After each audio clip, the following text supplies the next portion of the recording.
Hello and welcome to Topspin. My name is William Lebowski. Today we are talking about the Le Mans Virtual Series, specifically the Crown Jewel race that just occurred at Le Mans, and kind of a bit of a failure that it was in general. I don't know how long this video is going to go. I'm not going to lay out all of the information piece by piece chronologically or anything like that. I am assuming if you found this video and if you are watching this video that you already know what's up. You've already got the base information and you're looking for a commentary on this information, not necessarily to be explained, laid out, or presented the information. And one last note I want to make is this gameplay is several months old. I am kind of interrupting the upload schedule to bring this one out. But this, I have spent a lot more time in the LMP1 at Le Mans, and I've significantly worked up my lines.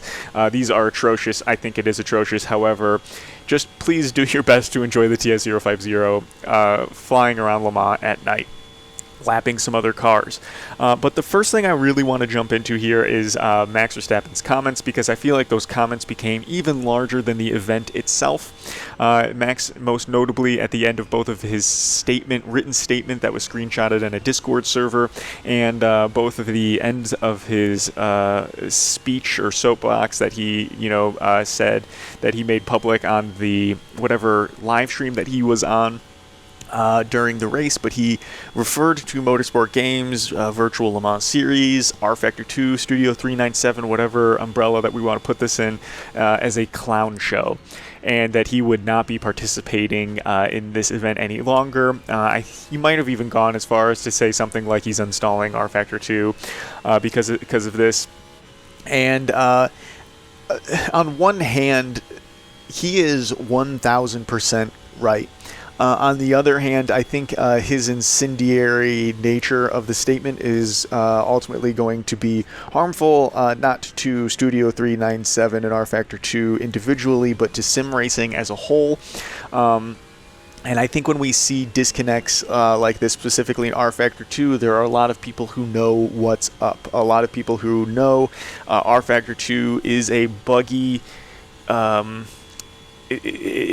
system, and I think that there are people who spend day in and day out in rFactor 2 that know how to run even 24-hour events smoothly. However, within the past recent months, and I'm talking about within maybe a half-year period, we had heard directly from Studio 397, well, I guess not directly, through the grapevine. Studio 397 employees had made a message to some of the premier racing series in rFactor 2. It's a pretty small, it's not necessarily anything like pro circuits, but a lot of the people who are already into rFactor 2 and are already paying a lot of attention, those big names, had been told that rFactor 2 is currently not stable enough for 24-hour races.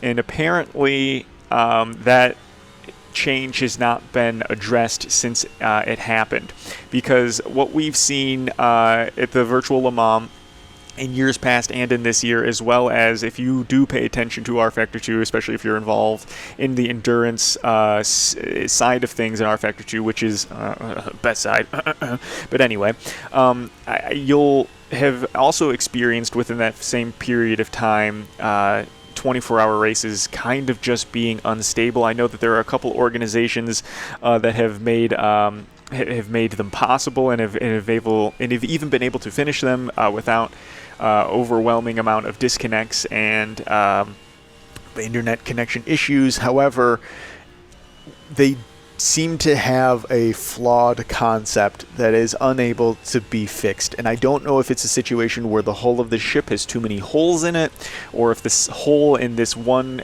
specific area is too large. Whatever the problem is, it seems as though that it's an unfixable problem at this point. I don't know how deep it goes. Really all what I know is what I've told you. People in Studio 397 have reached out to those big in the community and told them that 24-hour races are just not going to be theoretically possible. I was going to say secure, but I feel like that implies someone's going to jump through your cable, your Ethernet cable, and steal your wallet or steal your credit card numbers. But it's not safe from a security standpoint of your personal data, but more of a security standpoint from just the ability to keep the server up and running for that amount of time.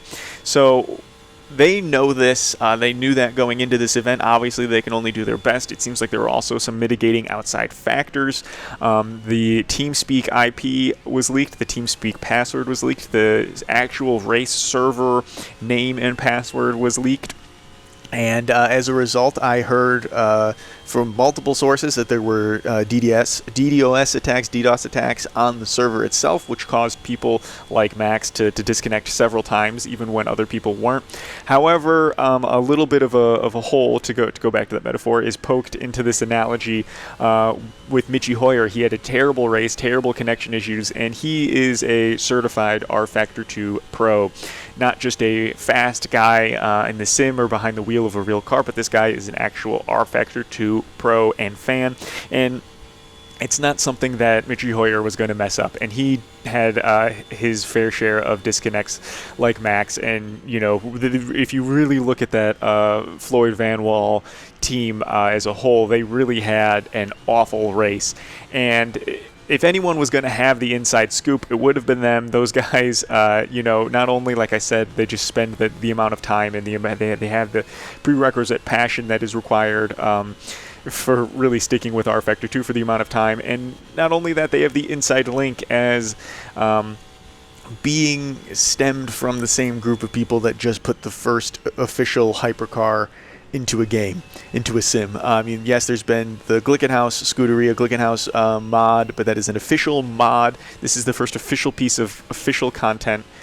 As I'm saying this, I'm just realizing that iRacing's BMW has already made it, but I believe the Floyd Van Wall hypercar made it into rFactor 2 first. However, not a great car, especially when you compare it to the BMW. Anyway, let's just remove my foot and my mouth from that and kind of lead this into the next topic, so to say. And where does this terrible performance leave rFactor 2, Motorsport games, and sim racing as a whole? And I feel like this is only going to make two things are going to happen in my eyes. The hardcore people are more now than ever going to switch to iRacing. I feel like rFactor 2 is the pros that existed from its endurance background, and even the pros that exist through its current licensing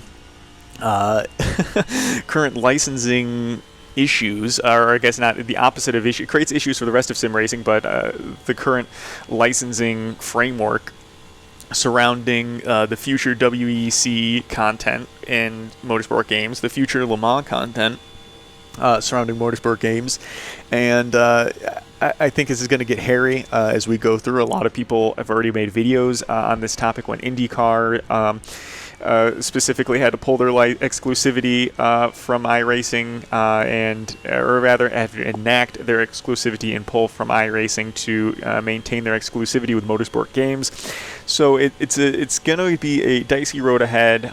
Specifically, this issue is not over. However, until that powder keg explodes, we're going to look at a situation now where the public, both the public as a whole and the public being the people who are interested in motorsport, whether they be spectators or financiers or participants in real-life motorsport, are going to be viewing this virtual Le Mans and saying, well, if this is the best that sim racing is right now, if this is the highest tier, if this is the official sim racing experience, we don't need to spend any money on this. And that could be something from, like I said, the financiers not investing in teams, or this could go down to as simple as people saying, well, if that's the experience racing other people where you're constantly just disconnecting, why would I spend the personal amount of money to get myself a rig to have that experience? And so not only does this performance spoke for itself, but Max's comments really literally spoke new weight and meaning behind that. And so I think in the immediate future, we're looking at more stagnation in sim racing. We're looking at more problems ahead due to licensing. and we're looking at more people really writing off sim racing at best case scenario as just a video game going forward, and I think that is a damn shame. I hope that this void is filled, because sports car racing is at an amazing point right now, both in sim racing and real life, and it really needs to be capitalized on.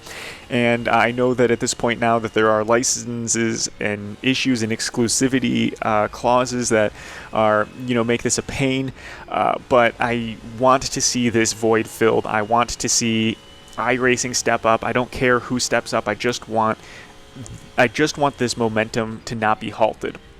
So going forward, I really, really do hope we see this momentum continued. I hope that my first choice would be that Studio 397 Motorsport Games really gets their act together when it comes to rFactor 2's online playability. But beyond that, that is what I have. Let me know what you guys are thinking in the comment section below. Really, really, really, really curious about that. And thank you guys for watching. We'll see you in the next one.